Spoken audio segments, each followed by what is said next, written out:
स्वागत है दोस्तों ईटैप्स ट्यूटोरियल सीरीज के 7वें पार्ट में। लास्ट पार्ट में हमने लोडिंग सेक्शन ख़त्म किया था। काफ़ी डिटेल में लोडिंग का पार्ट हमने देखा था। अभी इस सेक्शन में हम एनालिसिस की तरफ बढ़ने वाले हैं। नमस्कार दोस्तों, मेरा नाम है दिनेश। तो चलिए शुरू करते हैं।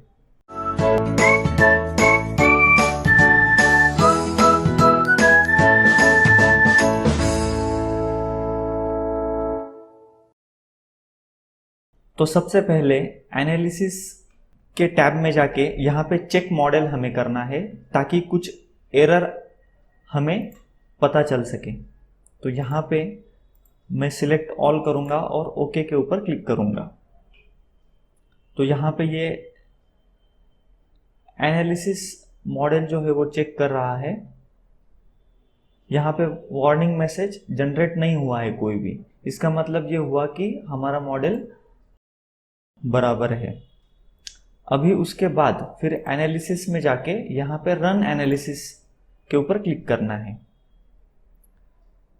तो देखिए इसका एनालिसिस प्रोसीजर शुरू हो गया है। यहाँ पे हमें वो अपडेट दे रहा है।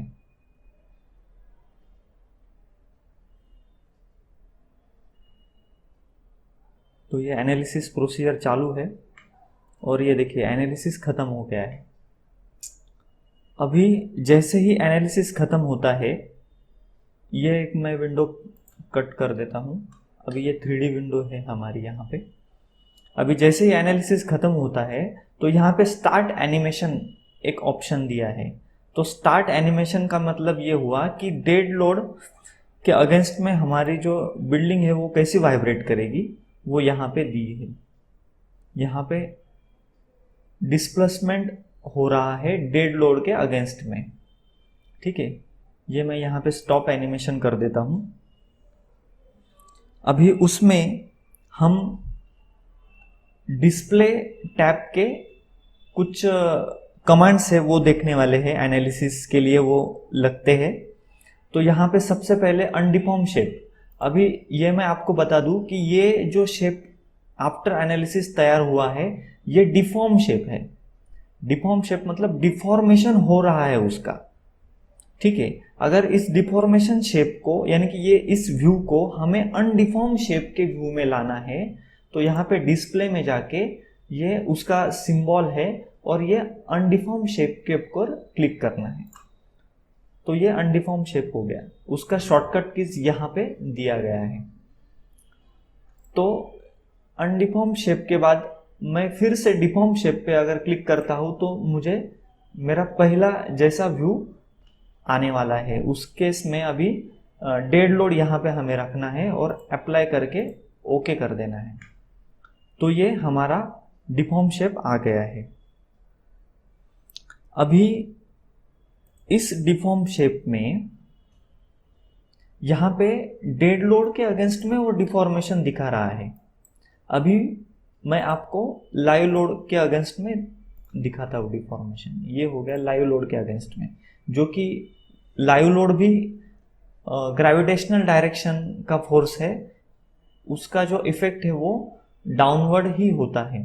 तो इसलिए ये स्ट्रक्चर ऐसा वाइब्रेट करता है। अभी सबसे इंटरेस्टिंग बात देखिए, अभी मैं डिफॉर्म शेप करूंगा against earthquake load x direction में। तो हमारा जो डिफॉर्मेशन है वो टुवर्ड्स दी एक्स डायरेक्शन, ये एक्स एक्सिस है ना, तो टुवर्ड्स दी एक्स डायरेक्शन ऐसा ऐसा यहाँ में हमारा डिफॉर्मेशन होना चाहिए। तो वो हम चेक करते हैं। यहाँ पे अप्लाई के ऊपर क्लिक करूँगा मैं और यहाँ पे स्टार्ट एनिमेशन कहूँगा। तो ये देखिए ये अलोंग दी एक्स एक्सिस हमारा डिफॉर्मेशन हो रहा है। इसका मतलब सब सही है।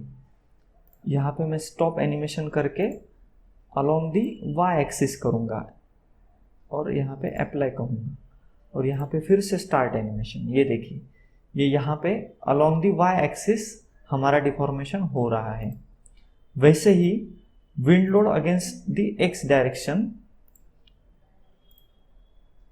ये देखिए एक्स डायरेक्शन में विंड लोड के अगेंस्ट में बिहेव कैसा कर रही है बिल्डिंग, और वैसे ही वाई डायरेक्शन में। तो इस तरह से हमें डिफॉर्मेशन हमने देखा। अभी मैं यहाँ पे ओके के ऊपर क्लिक कर देता हूँ। अभी उसके बाद नेक्स्ट यहाँ पे हम कुछ फोर्सेस या स्ट्रेसेस वो भी चेक कर सकते हैं। जैसे कि हमें सपोर्ट रिएक्शन चाहिए, यानी कि फाउंडेशन के लिए इस रिएक्शन की ज़रूरत पड़ती है, तो वो भी हम यहाँ से देख सकते हैं। तो यहाँ पे क्लिक करके अगेंस्ट द डेड लोड, यहाँ पे हमें एफ जेड हमें देखना है। तो यहाँ पे मैं अप्लाई के ऊपर क्लिक करूँगा। तो ये देखिए, ये हमारी फाउंडेशन के लिए इतना किलो न्यूटन का हमें डिज़ाइन करना है, 230.97 इस कॉलम के लिए। वैसे ही अलग अलग कॉलम के लिए अलग अलग है। यहाँ पे अगर आप मोमेंट देखना चाहते हैं तो मोमेंट भी यहाँ से पता चलती है।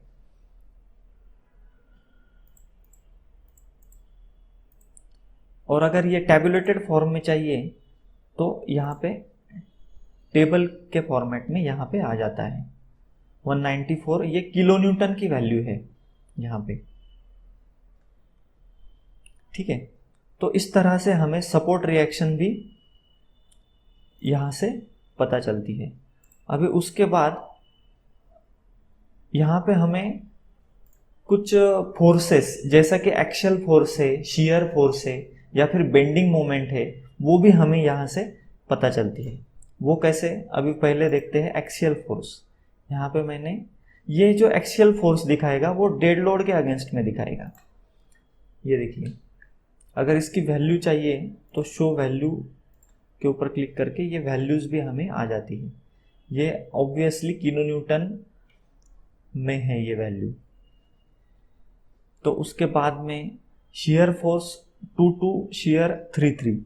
इसका मतलब ये हुआ कि शियर फोर्स 2 डायरेक्शन में, यानी कि 2 एक्सिस में और 3 एक्सिस में ऐसा यहाँ पे शो कर रहा है। तो इसमें से एक माइनर फोर्स है और एक मेजर फोर्स है। तो यहाँ पे शियर 22 जो है वो मेजर फोर्स है और ये 33 जो है ये माइनर फोर्स है।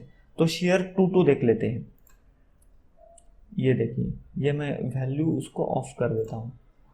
तो ये इस तरह से यहाँ पे ये मेजर फोर्स दिखा रहा है। अगर माइनर फोर्स की बात करें तो ये देखिए, ये माइनर फोर्स है, शियर फोर्स।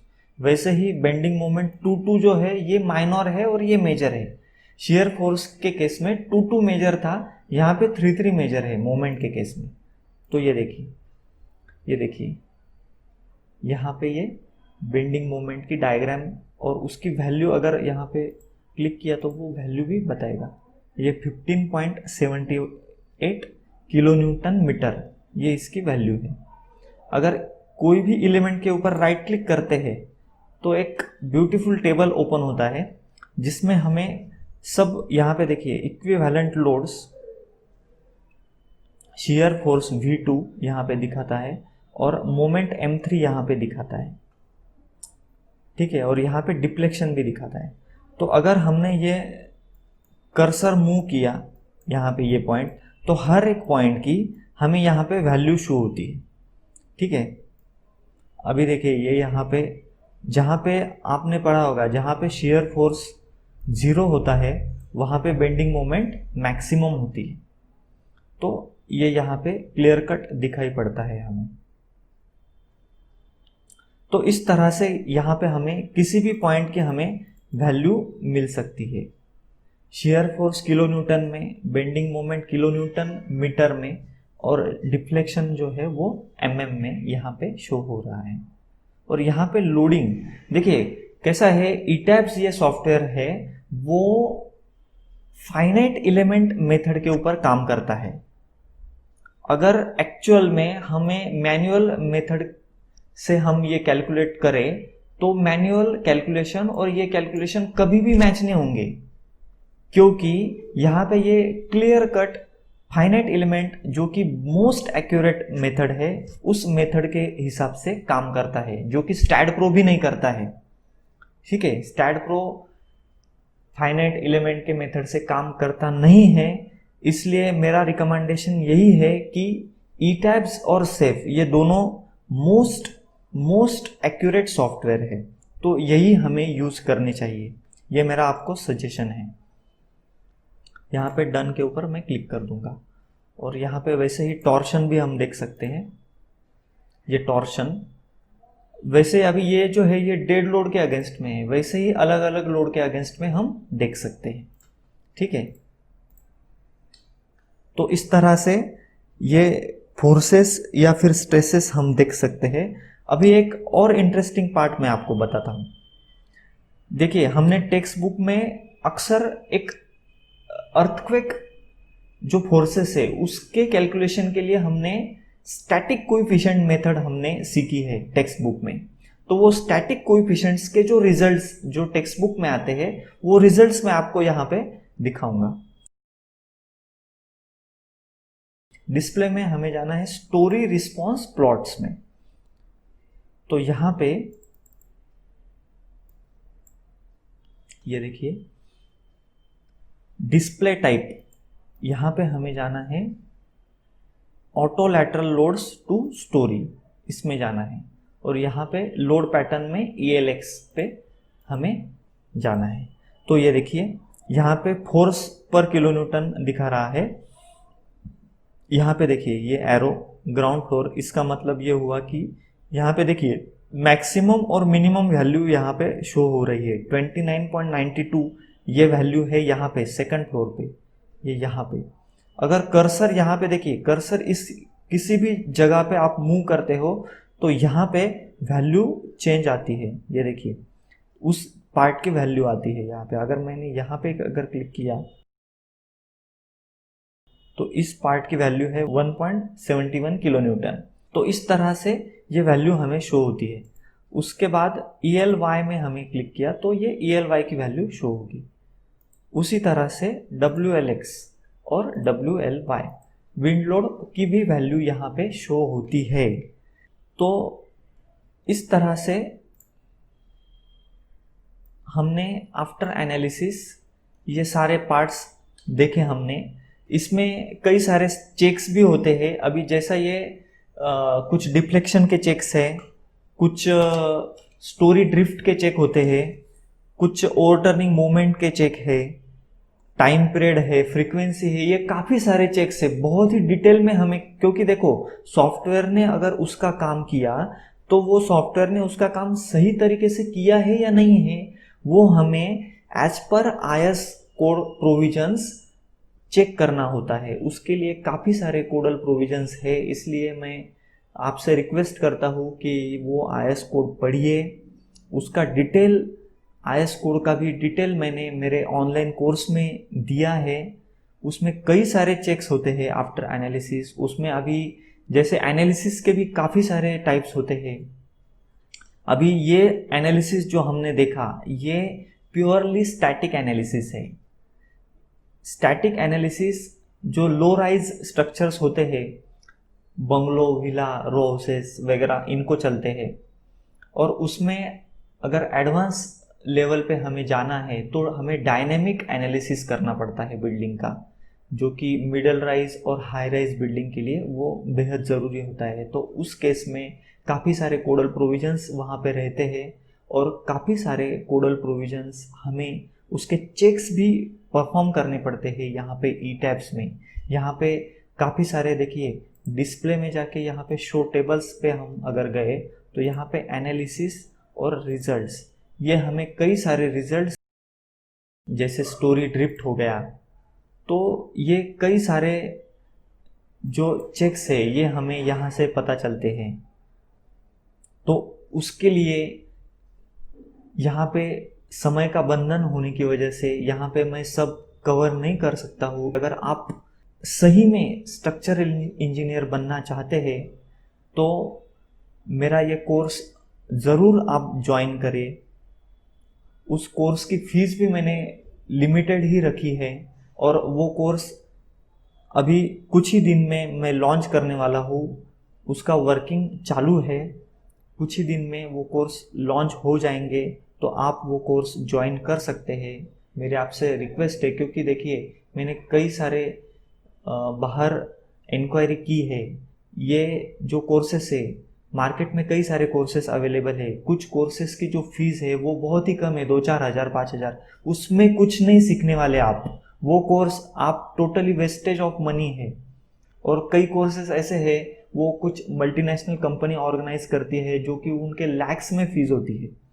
तो वो कोर्स मैंने खुद ने किया है और मुझे वो कोर्स आपको बहुत ही इकोनॉमिकल कॉस्ट में देना है, इसलिए मेरे आपसे वही रिक्वेस्ट है, मेरा ये कोर्स आप ज़रूर ज़रूर ज्वाइन कीजिए।